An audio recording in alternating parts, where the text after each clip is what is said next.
Hello, everyone.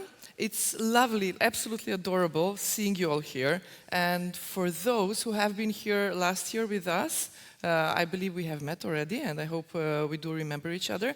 And I think there were even some speakers who we all met last year. And you know, once they are amazing, they have to come again and repeat their amazingness, which we expect from our next speaker as well. But before we move into the next speaker, so Regional Scrum Gathering, kindly and beautifully organized by Agile Serbia, supported by Puzzle Software and supported by the partners that you met in the hall outside, our coffees and our Wi-Fi and other supporters. So thanks to them, and thanks to you for coming, for bringing here your lovely energy, your positive attitude, and as Peja said a while ago, and I think we were also saying it last time, so these are the 2 days that you spend here. Make sure that you really use them for the best, for what you need most. We understand that this is mainly knowledge, getting better understanding of some tools and frameworks or of practices, sharing your experience with your peers, with the presenters, with the speakers, with the coaches who will be in different corners, having fun, because we always need to take this into account, and network. Make sure you do get to speak to other people that you do not know, because they might be your next coworker, they might be your next co-founder with something, or they might be your next colleague, or they might just share a piece of wisdom, a nugget that you were not aware of before. So with that being said, please do make sure that you do the knowledge and do the experience sharing and have the fun, obviously, and meet all the people. Plan your time wisely, because there will be amazing sessions here, amazing keynote speakers here. Also the two corners upstairs, the blue and the orange one, which will have, again, some of the speakers from here, but then also some of the other speakers who will really go into details, into the perhaps nitty-gritty, but like very operational, very practical knowledge that you will be able to practice as of Wednesday, or as of tonight, if some of you will work already tonight after the conference. So make sure you do that. And now I would like to welcome on the stage Cesario Ramos, our first keynote speaker for today. Cesario, please. Thank you.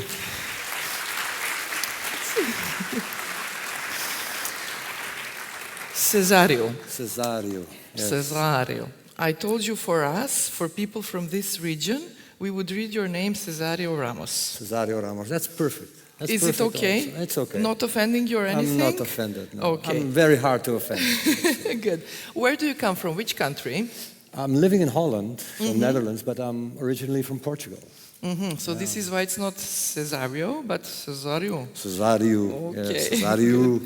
Ramos. Have you been to Belgrade before?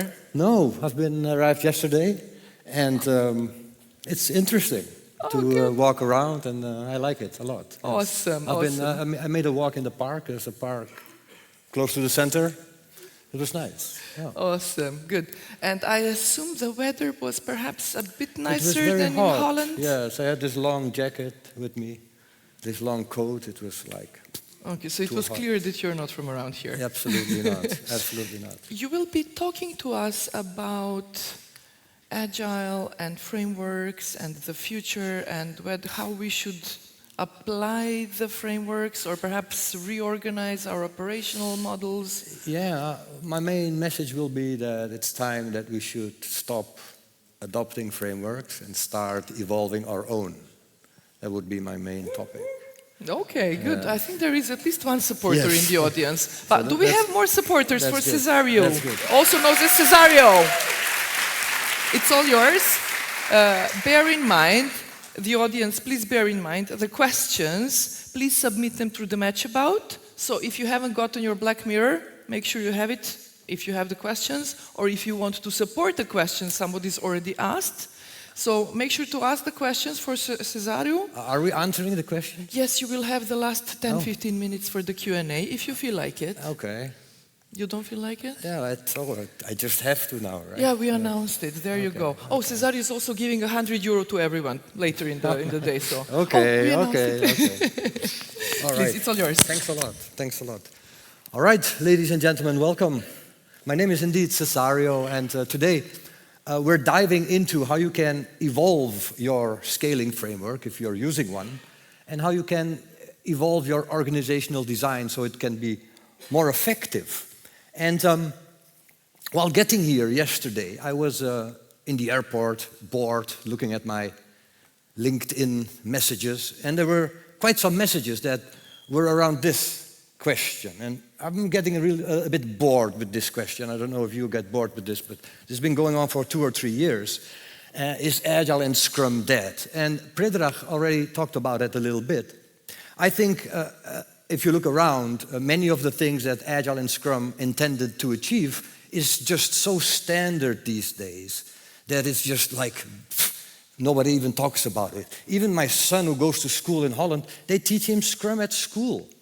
So this is so normal that you don't even realize that Scrum, in my opinion, is super alive and agile. It's all around us. Nobody does big design upfronts anymore. Cross-functional teams, duh, nobody talks about that. Who still does like testing at the end after a year? I hope. Sorry, don't raise your hand. Well, it's not recommended to do that, because it's better to validate and, understand where you are as you go along. So this iterative incremental development idea is all around us. So I think Scrum is very much alive and Agile is very much alive. And I also noticed that on LinkedIn that these organizations, they posted this thing. And, we at least have one data point, like here in Belgrade, that Scrum is not dead at all.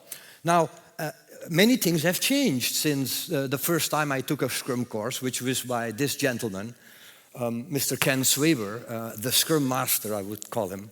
And this was back in the day, some 2 decades ago in Amsterdam. And I remember, like in the morning of the course, maybe after 1 hour or something, he said, "Please raise your hand if you're a project management professional." And that's a equivalent from Prince 2, right? I think Prince 2 is more popular in Europe. And I remember maybe 10, 15 people raised their hands. And then he said, "You're all fired." I was shocked that this was pretty radical back then. But now, most companies, at least the companies I work with, they don't do that much project management anymore in development. But we still have problems, unfortunately. And these problems have to do with Agile and Scrum at scale. Now, if you look at research or, surveys done, for example, by these large consultancies like McKinsey and Boston Consulting Group, it turns out that the risk of failure of a transformation, they say, lies somewhere between 70 and 95%. Now, I don't know if this means only for their own customers or in general, but let's assume it's in general, okay? One person got the joke, I like that. And they say, well, there's 12 reasons for that. And these reasons range from, insufficient senior management support, cultural resistance, but also lack of engagement of the teams, which is a very nice one. But also, too much focusing on technology, and forgetting about the people, forgetting about the processes. And this is costing quite some money. If you look at 2019 in this Forbes report, I was like amazed that the Western world spends 1.3 trillion, which I had to count that's 1,000 million, which is a lot. And 900 billion is wasted, Wow, interesting, And if you take the report from 2022, well, it got worse. It was 1.84 trillion, and they estimate 6.3 trillion to be spent on transformations, digital agile transformations in 2024, and the failure rate is the same. So this suggests that maybe we're not very good in Agile at scale. Now, if you combine this with the State of Agile report from 2023, then things become more interesting, in my opinion. It turns out that small organizations, they say, well, we are quite happy with Agile. But larger organizations say, we are not happy. We did this Agile transformation, but it doesn't deliver on the promises. It doesn't deliver on the expectations. Actually, we're wasting some money here. Now, if you dig deeper, and I did, it turns out that 59% use a scaling framework. And this is interesting. So I said, well, what could be a possible explanation? Well, who's more likely to use a scaling framework? Is that a small organization or a large organization? And I would say, well, a plausible explanation is that a large organization is more likely to use a scaling framework. Now, who is not happy with Agile? Well, I just showed you, it's the large organizations. And then who would spend the biggest chunk of that 6.3 trillion, you think, on digital transformations? Well, a plausible explanation is that the larger organizations will spend that, the biggest chunk, as they have just more money to spend per employee, let's say, on average. So there is then this correlation between using a scaling framework and wasting lots of money. And this is an interesting thought. Actually, this is very much in line with my experience. And maybe your experience too, if you work as a consultant. When I get called by a company, usually this is a large company. And why do they call me? You guessed it, they're not happy with their Agile. And then when I go there, I study what they do. What do they do? Yes, most of the time they use a scaling framework. So this is like very much in line with my experience. And I've been thinking about this. So what's going on here, Why is this happening? Because the frameworks are not bad, so set up by smart folks. So I think that one of the reasons that contributes to this failure is our inability to tailor the framework to the organization's specific needs. That's what I think is a main contributor. So we are just not able to do that right now in sufficient ways. Now, let me explain this a little bit better. Now, if you look at scaling frameworks, you've probably seen one of those. And if you work in a large organization, the biggest chance is that you are using the SAFe framework, because that's just the most popular one. But maybe if you work in a bank, you use Spotify, or LESS, or Scrum at Scale, etc. And these have all risks and benefits of using frameworks. Now, I want to just take this moment to follow up on Veronica's recommendation. She said that we should do some networking. So I would like us to do some networking right now.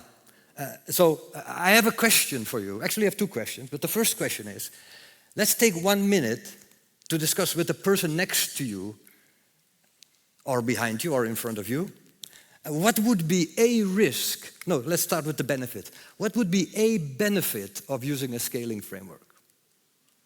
So let's take 1 minute and discuss with the person next to you, what would be a benefit of using a scaling framework? Let's go, please.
Ding dong, ding dong, ding dong, ding dong. Ladies and gentlemen,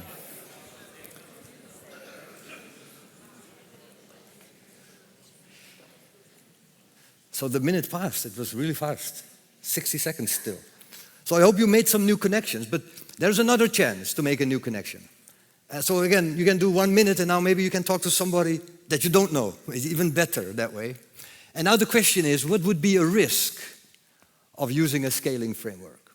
Again, just 1 minute to make some connections and come up with a risk. So please, take 1 minute. What would be a risk of using a scaling framework? Let's go.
Okie dokie, ladies and gentlemen. Ding dong, ding dong. Great, thanks a lot. Hope you made some connections and you can build on that for the rest of the conference. And maybe you also identified some risks. So let me share some risks I think are relevant for sharing. There's this thing that generates quite some problems, and it's a thing I call spreadsheet agile adoption. And I don't know if you have that in Serbia, but outside of Serbia you have that a lot. So what is spreadsheet agile adoption? So usually it goes like this. There is this group of smart people in a company, and they say, well, we want to implement framework X. And then they have the question, so how do we roll this out? How do we implement this? And how do we report, to the board or to the senior management the progress? And then they have this idea, so why don't we create a spreadsheet? And in this spreadsheet we make all kinds of statements like, these are the rules of the framework that the teams must follow. And these are the standards, and these are the policies. And these are, the color of the sticky notes they must use. And these are, the template of Jira they must use. And they make all of that, this big list. And then they say, well, maybe we should add a maturity level, because then we can go and assess the teams. And usually they put a maturity level from 1 to 5. 1 means you're not mature. You're sorry, you're immature. And it's 5, and that's a 1, sorry. And a 5 means, well, you're super mature. You're very good. So wow, you guys did the daily scrum within 15 minutes. Good for you. You're very mature. Or, you use the yellow sticky note. You should have used the orange one, not mature. They give you a 2. And they use that because then they can go into the organization and they can assess what the organization is doing, what the teams is doing, make this assessment, report to the board, and, have some coaching interventions. Let's go from 2 to 3, and so on. This happens a lot, like outside of Serbia for sure. In Serbia, I don't know. So if you have not done this, don't do it. If you're doing this, maybe stop. Why? Because there are some interesting risks. One of the risks is that you run is that you might think that there is this fixed end state that you can actually reach. But of course, this is nonsense. The end of the transformation is not fixed. It's a dynamic end state. It's a state in which you are continually evaluating what's going on in the company and outside, and tailoring your framework, adopting your framework, evolving your org design to meet these changing needs. But if you have this spreadsheet, you actually think, well, if we are all at 4 or at least at level 4, we're done.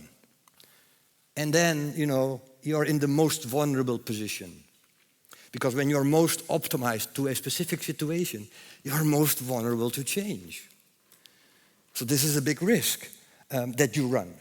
Another risk is that you can be overly focused on this framework with all its rules. I call this the framework tunnel vision. And you will, forget about, the real reason, which is always a business objective, a business reason that you want to achieve. But now you run the risk of, wow, we have to implement all these things that the framework says. And, processes will be bloated, teams will not be very engaged, they will be like overburdened or, have burnouts, these kinds of things. They will just start resisting. And management will not be happy and, you are not very, very successful. And that's because, you have this spreadsheet and that increases this risk. And of course, one of the other risks is if you already have the best way of working in the spreadsheet, you're actually telling the teams, well, you don't have to think at all, just do your work, program and so on, because we already figured out what the best way of working is. Of course, this is exactly the opposite of what we want. But it doesn't end here. So if you look at an org design, and I'm a big fan of the model from Jay Gilbreth that he introduced in the 70s. The basic idea is that you can view an organization through these 5 components: strategy, structure, processes, rewards, which is all about how do you measure progress, how do you measure success, how do you reward people, and of course the people's component. But the idea is that if the organization is to be effective, then these components need not only be aligned, they actually need to reinforce each other. And the better they reinforce each other, the more effective your organization is. And now, what's the problem with these frameworks? Again, you run a risk. And the risk is that you only focus on parts of the framework, of the organization design. So you might run the risk, and it's a real risk, that you only focus on structure, but which structure? Well, this teams of teams structure. And the process part, well, it's the teams of teams process part. But of course, there's much more processes. There's much more units and departments and so on that you need to worry about. And therefore, you're, by definition, only working on a part of the system. And by definition, this is called a sub-optimization. So in order to be effective, you have to take all the components into consideration. And usually these are, forgotten or, not touched upon very well when you are implementing a framework, a scaling framework. And this is a serious problem. And the last problem I want to share with you is the risk of tailoring. So you will have to tailor your framework to, the specific needs of your organization. You can do it in the beginning or in the end, or, And I believe that we make lots of mistakes when we do that. And there are 2 extremes. On the one hand, you can have a very prescriptive framework. I don't know if you're old like me, maybe you remember the rational unified process from a long time ago. This thing is like from the 90s and so on. It had 12,000 pages, just imagine, 12,000 pages. And the idea was, well, what do I need from these 12,000 pages? Well, I don't know, I have to make a choice. That's a hard choice to make, especially if you don't know what will work in the beginning. But that's not the biggest problem. The biggest problem is that whatever you choose, you're always within that same framework. But the framework will need to change as the world changes and your organization changes. And on the other extreme are like the less prescriptive frameworks, like single team Scrum is not very prescriptive, actually. It has 12 pages or something, the Scrum guide. It leaves a lot of detail open, which is good. You can create then your own process, that's the whole point.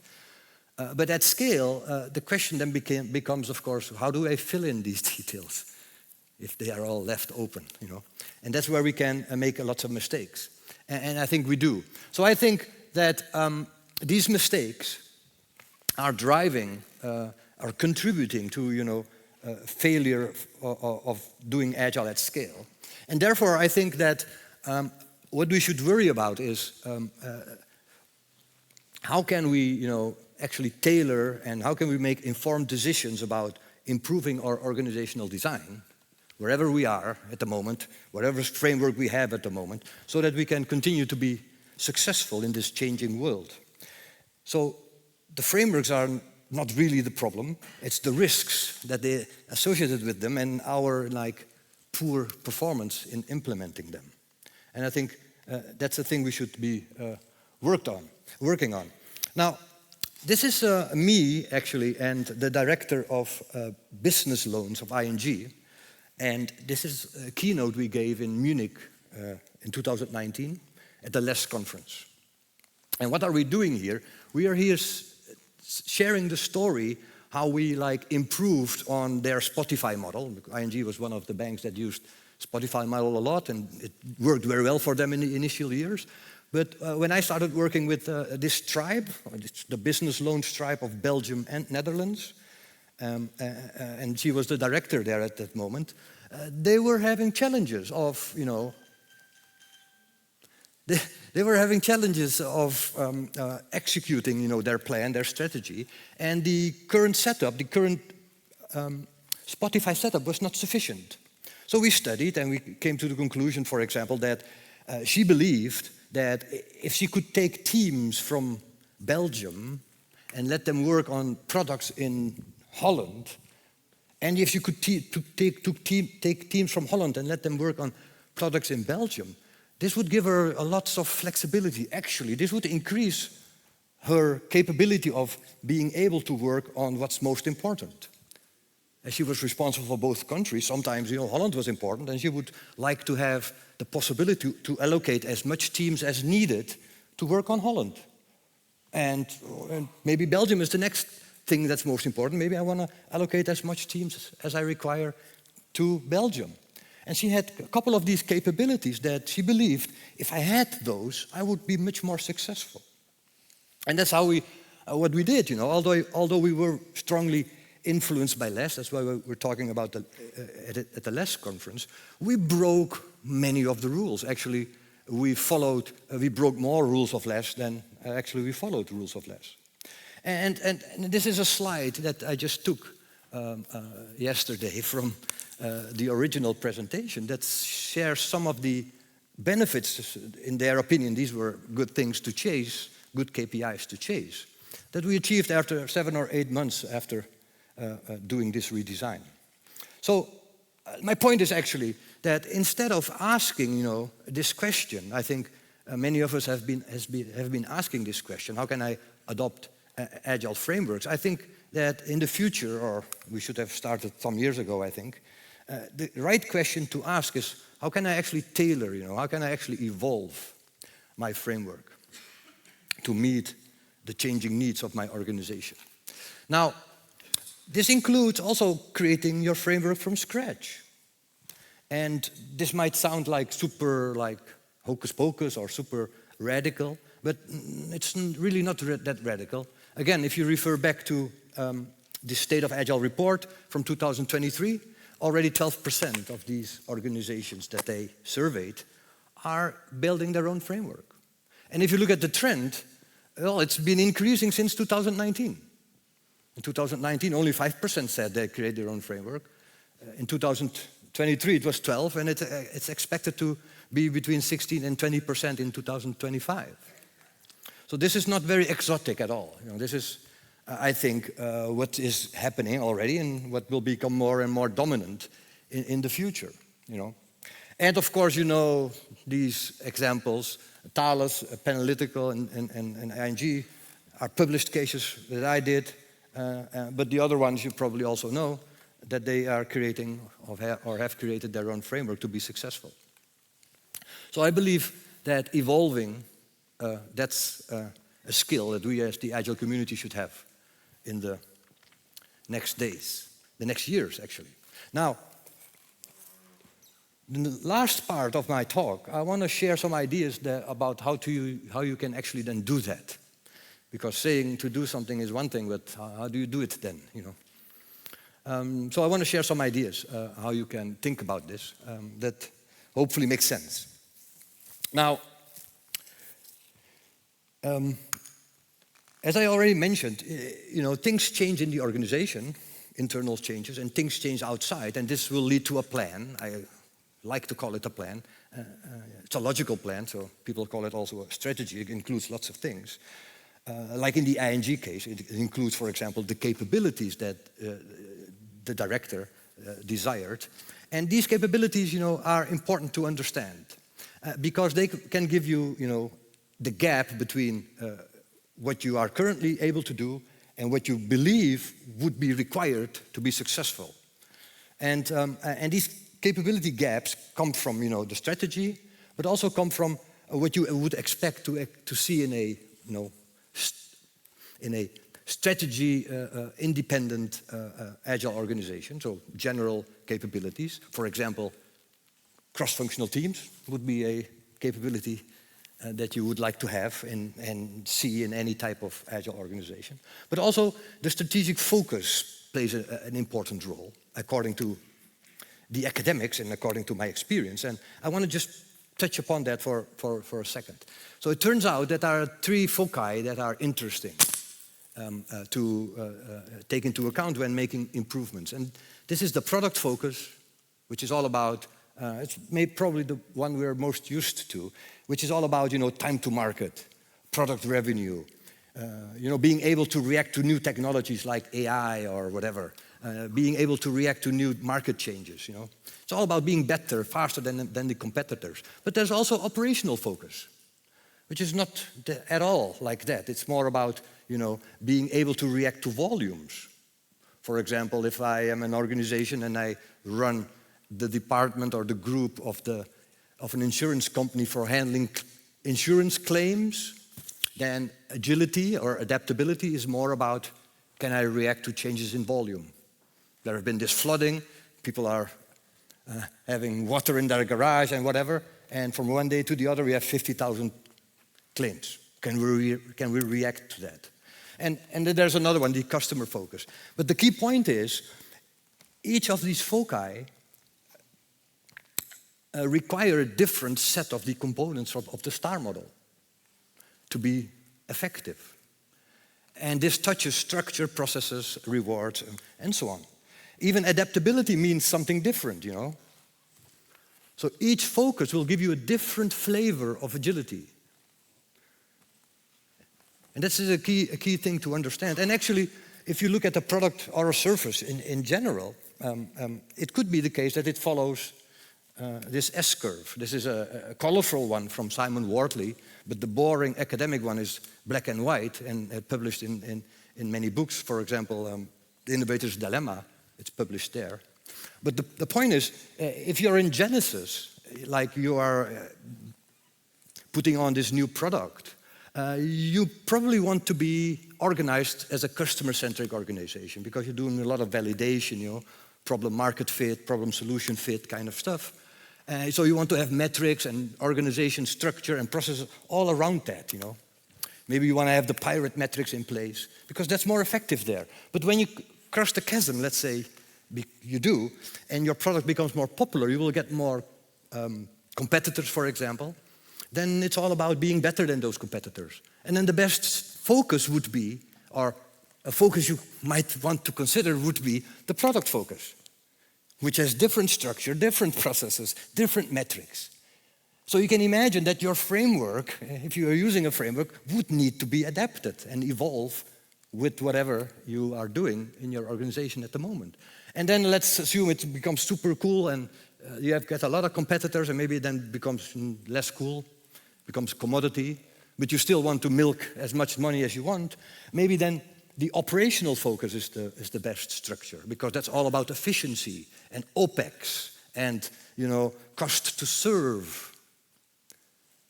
So you can see how this could influence, and in my opinion should influence, the framework that you're using. Otherwise you will just, have a big mismatch. Now, of course, this can also then be used to identify, the gap. Because, for example, we could be operational focused at the moment, but we want to move to customer focus, or we're operational focus now and we want to move to product focus, etc. So this will give you a gap you can actually then start to work on. And these types of insights, strategic focus insights, gives you, after you study, of course, what capabilities you actually are missing from your desired state, will give you this gap, this capability gap. And this is a good thing, capability gap. I'm checking my time.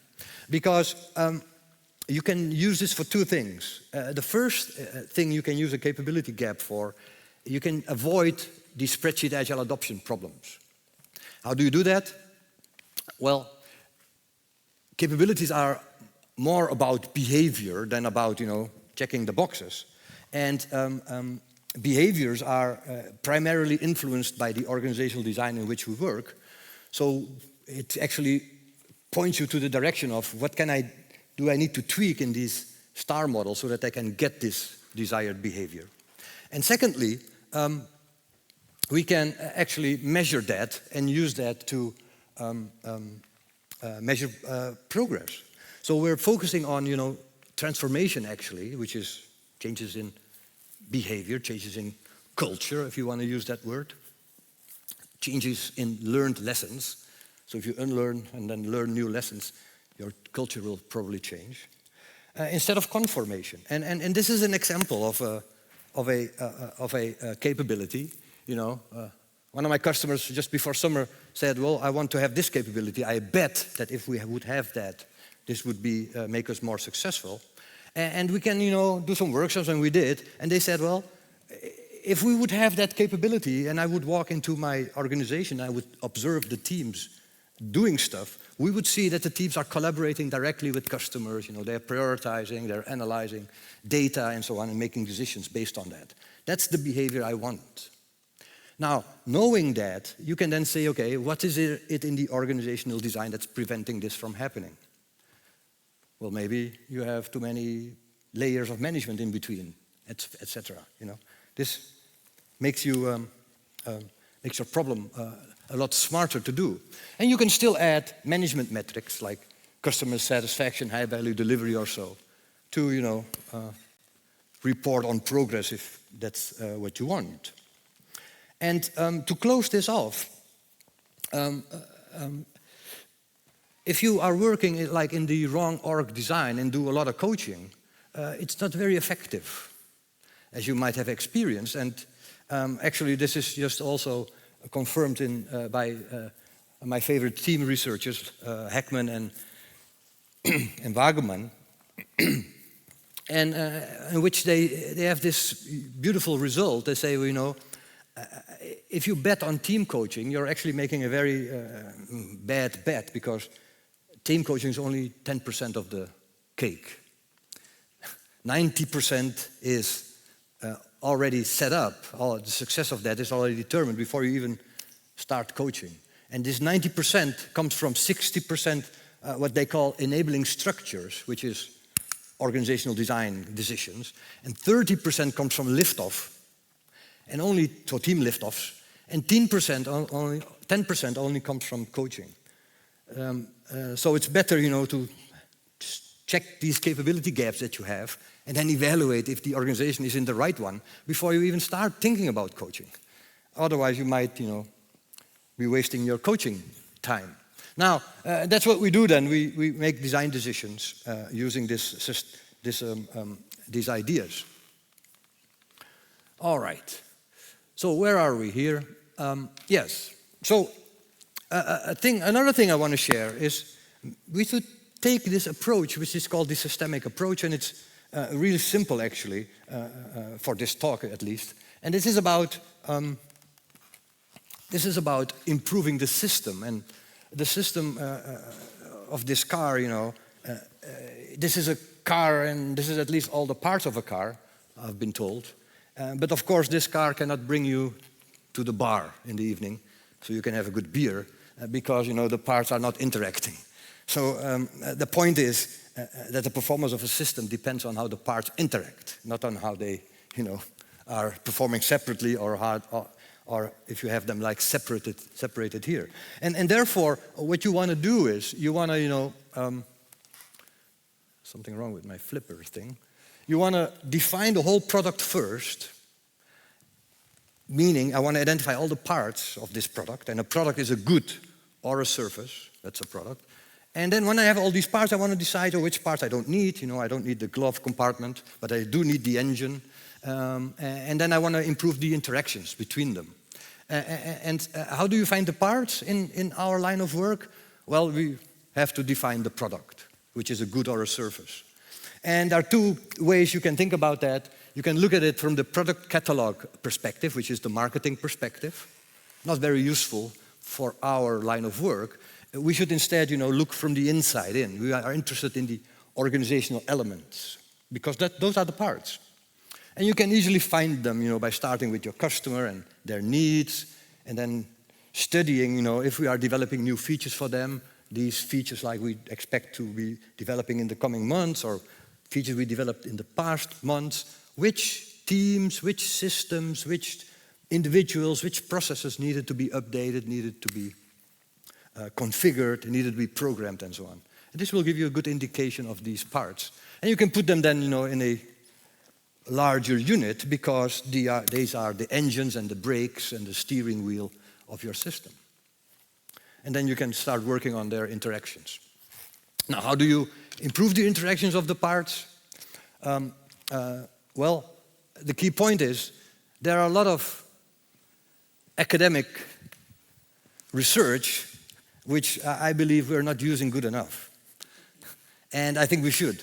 And these are all framework independent, and these are super useful. So let me show you one just. It turns out that there is a definition of complexity of an organization, and the higher the complexity, meaning the higher the cross-unit interdependencies, unit could be a team or a department, for example, the more cross-unit interdependencies there are, the more goal conflicts we have, the more prioritization conflicts, the more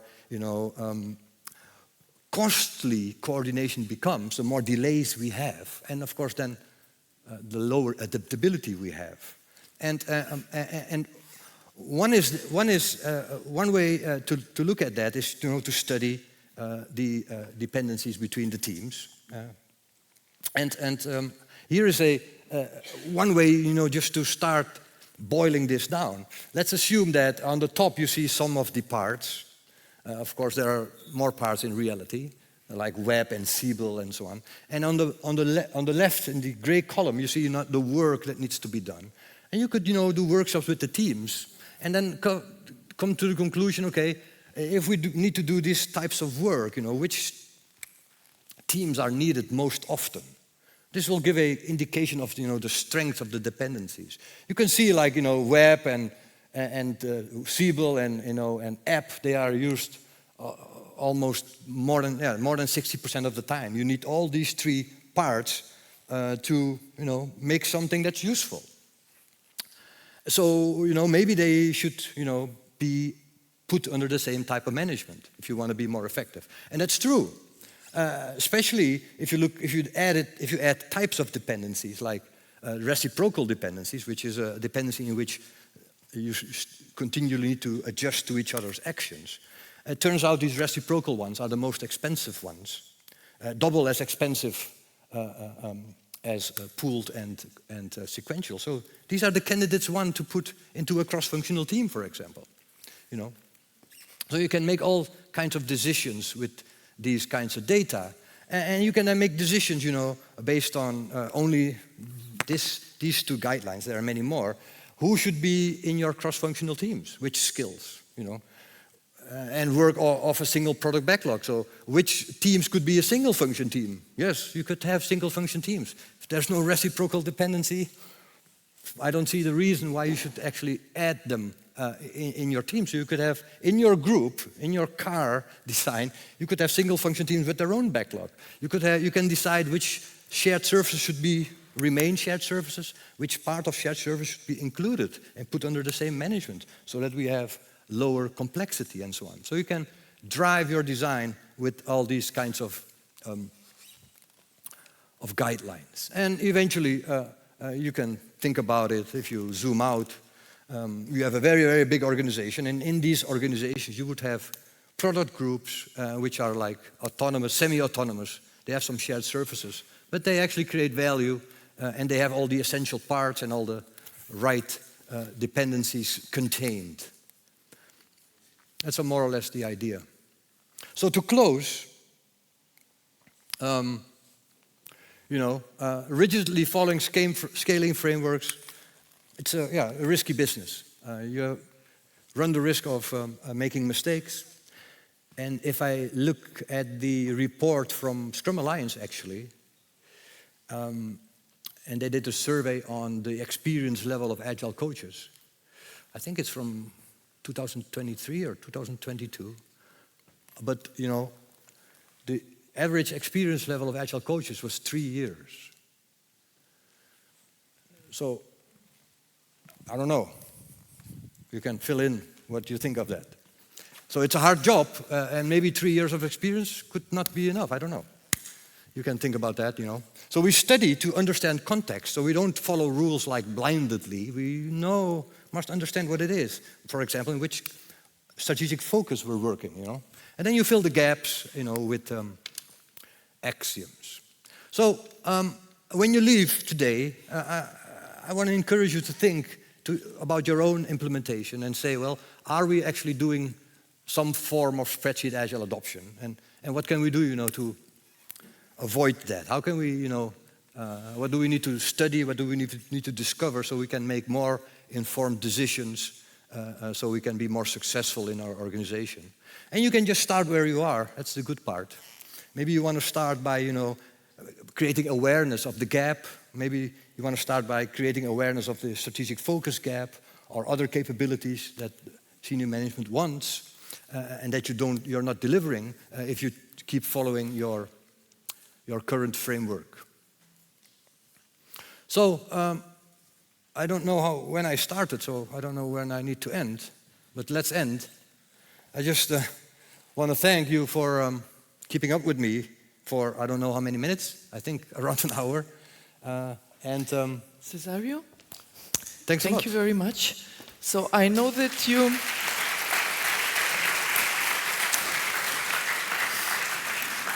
I understand you were not super comfortable with the Q&A, but there are so many amazing questions. So do you want to pick your own? I don't know. You have 10 more minutes. 10 more minutes. Yeah, so it's 2 or 3 questions, depending on how efficient you are. Answer is no. We do have sort of the likes, so these are perhaps the democratically voted questions. Okay. But if there is a particular one with a specific insight that you would like to address first, it's perfectly okay. Okay, I can just start with the top. Bon, start with the top, please. So what is the most important, for the success of the transformation? What is the most important? That's a trick question, but I'm going to answer it anyways. So I think the most important are, the teams, and that you have their engagement and their support, and their commitment, that they feel ownership of their process, that they feel ownership of their problems, so that then when bad things happen, and they will happen, that they will take action and make things better. I think if you fail with that, then you can use all the academics you want. It's very hard to be successful. So I don't know if this is a trick answer, but it's my answer. Is that okay? So how to evaluate success of transformation? Are we on the right track if we are not using spreadsheets? Yes. So there is this thing that I always like to say, you can do a transformation and then your business results can go up, because the ultimate point is we want to increase our business results. But there's not necessarily a cause and effect. It could be that somebody became president in America, and this will affect your success or not. So what I say is, if you have business metrics, I say, well, these are probably good business metrics, as you are a successful company, so you don't need to change any of those. If you do the right thing, maybe this will go up or down. But the transformation per se, you can measure progress on, closing these capability gaps. This is a real transformation because we are now not following checkboxes. we're actually measuring behavior. And you can actually observe that and do surveys if you want. You can use many techniques to assess if we are having behavior change. So I don't know if that's good enough for the person, but that's what I'm asking, what I'm saying. Wow, 16 likes for Biljana. What roles need to adopt, drive, and advocate for agile transformation? Yes. Yeah. Oops. Again, this is the answer I would give is so this is about organizational redesign. And if you are like working at board -5 level, you cannot redesign much. Then you can do coaching, but of course I just mentioned if you're coaching in the wrong organizational design, it's useless. It's just 10%. So you would need to have people involved that say, well, I believe that in order to be successful in to execute our strategy, I believe, and I want to bet that if we had these capabilities, this would be much better. We could much better execute the strategy. So this would be senior management. Maybe it's like if you are working in a group of 100 people, and this is maybe the director of the department, if she or he has the power to do redesign there, that would be good enough. If it's like higher, then you need to have support at that level. So this would be for sure persons that you would need, absolutely. And then are managers responsible to look at inefficiencies and get involved into solutioning? Yeah, so it depends on your definition of a manager, but I would say, let's use the word manager. I would say in an agile organization, they would, you would have like managers, let's say, they would only focus, or as much as possible focus on, development of the product and the service. We want them to be experts, we want them to be engaged with the customer in the market. So we don't want these type of managers, like the director of business loans, to be spending a lot of time in the company, doing vacation planning and doing like general management activities, because that would be a waste of her intelligence. We want her intelligence to be only used for developing products and talking to users and discovering stuff. And we want other managers not to be involved with it at all, but they could then run the company and improve the company, the organizational design and so on. So I would answer it in that way. Is that good? We have 5 more minutes, We have so 5 you more can minutes? address one more Okay, question, if that is fine with I had you. much more slides I could have shared. Okay. Then we're done, I think. No, are there any good practices when it comes to creating own framework? Where to start from?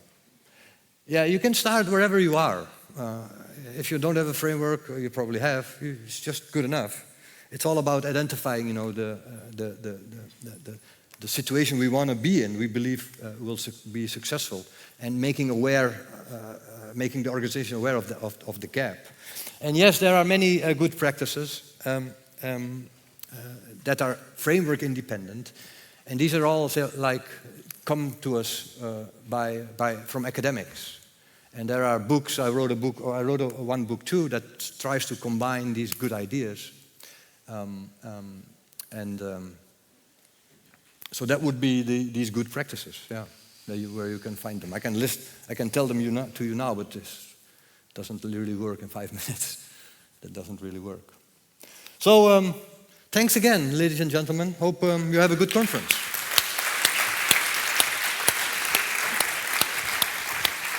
Thank you, Cesario.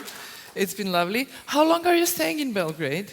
I'm sorry? How long are you staying in Belgrade? I have to leave today again at 5:25. My plane goes. Yeah. Shall we be seeing you again for this conference or some other? I have a workshop in half an hour, I think, somewhere upstairs. But in 2025, do you perhaps come to see some clients here or anything like that? I was planning to do a course here so I could visit Serbia, but didn't. It was cancelled. Yeah. Okay, it will happen very soon, I hope. Maybe. So everyone, you will be able to talk to Cesario at the corners, where he will share more practical details, more insights and inputs from your rich practice. This has been amazing, and the Q&A has been amazing.